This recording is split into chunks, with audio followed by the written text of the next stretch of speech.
টাকা তুলে দেয়। কোনো কিছু করার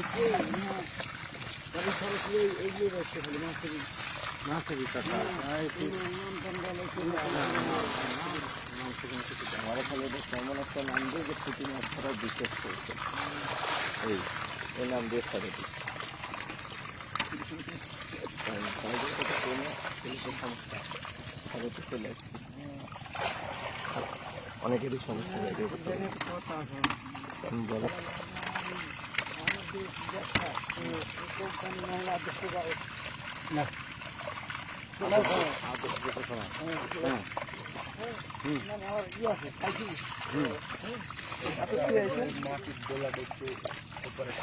দেখে আপনি গল্প